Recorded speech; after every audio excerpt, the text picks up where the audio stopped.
So after defining morphisms of ring spaces, now we look at some basic results. And all of these results in this first part just follow directly from the definition. The first is that the identity map on X is always a morphism because it's continuous and the pullback by the identity actually doesn't do anything. So it, of course, preserves sections of the structure sheet. Then when you have F from X to Y and G from Y to Z, morphisms of ring spaces, also the composition is a morphism. So they are closed under composition. Again, composition of two continuous maps is continuous. And if F and G both by pullback preserve the structure sheets, then, well, the pullback by their composition is just the composition of the pullbacks. And so this also preserves these. In particular, these two properties A and B actually make this ring spaces a category because we have now defined what are the objects. These are the ring spaces. What are the morphisms? Well, the morphisms of ring spaces. And we have shown there's the identity and there's composition operations. And so we do get this as an abstract category. And the second, or the third one, C, is also useful. We can take restrictions of morphisms and they are still morphisms. So assume you go from X to Y, you have a morphism F, and then you have an open set V in Y and an open set U in X such that U maps into V. Then the claim is, well, you can take this restriction both on the domain and on the target, and then the U maps to V. These are both ring spaces by the restriction operation. And the claim is that then also this F restricted to U is a morphism of ring spaces. And again, this follows directly from the definition. A special example is that you can take kind of the identity of X and then restrict to some open subset U on the domain, and that gives you the inclusion of U of any open subset in X. This is always a morphism with the corresponding structure of OU as we defined it before.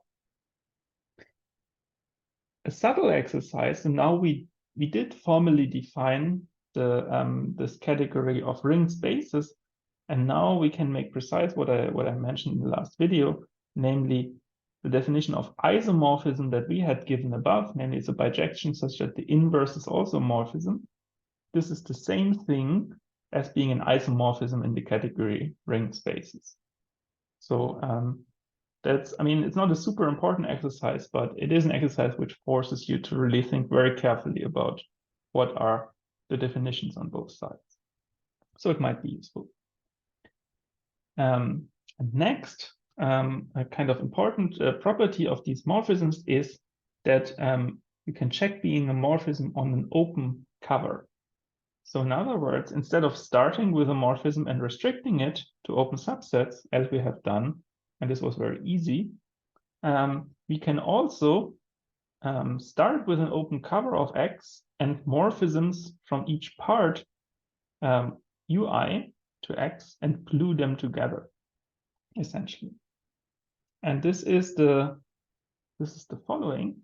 So the lemma says, if you have F from X to Y be any map, so any set-theoretic map of ranked spaces, assume there is an open cover of X by any subsets UI open, such that all of the restrictions F restricted to UI are morphisms to Y, then the claim is F is also a morphism.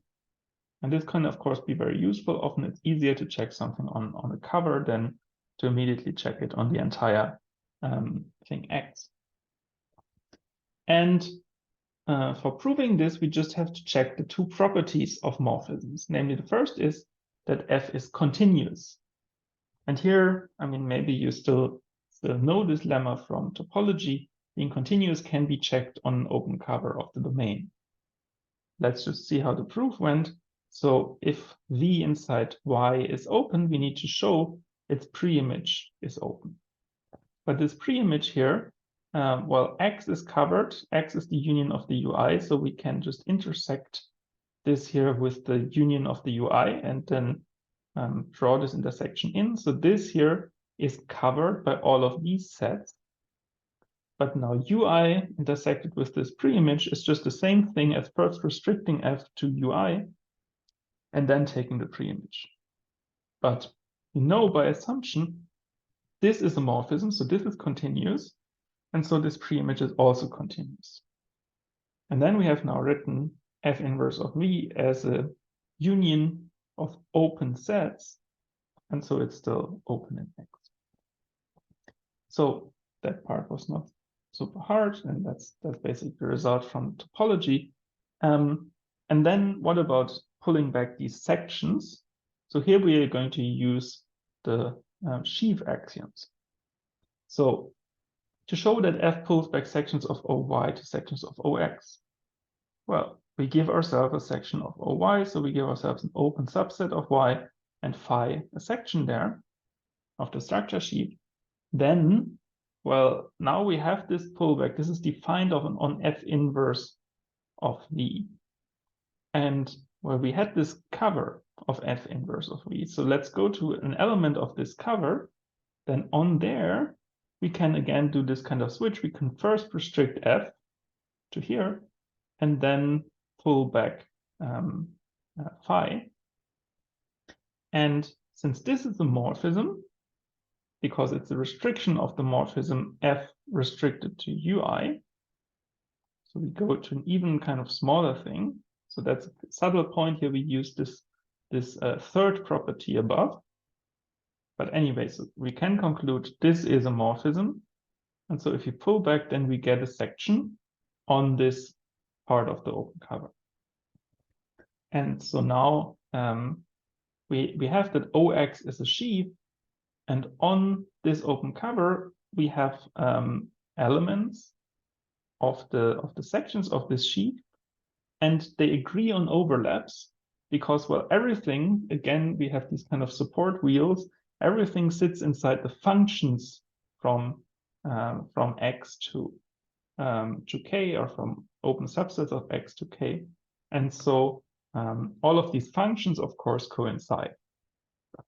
But then we have a sheaf and we have sections on an open cover which agree on overlaps.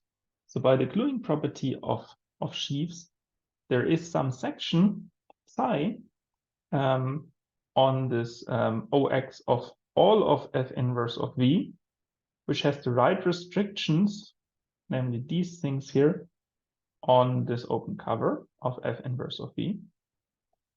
But then the claim is, well, this thing here must be equal to this pullback F star of phi, because as a Z-theoretic function, it is uniquely determined. These things agree on this open cover, so they must indeed be the same functions. And that shows that this function is contained in the sections of OX on F inverse of V. So we can check being a morphism on any open cover of the domain.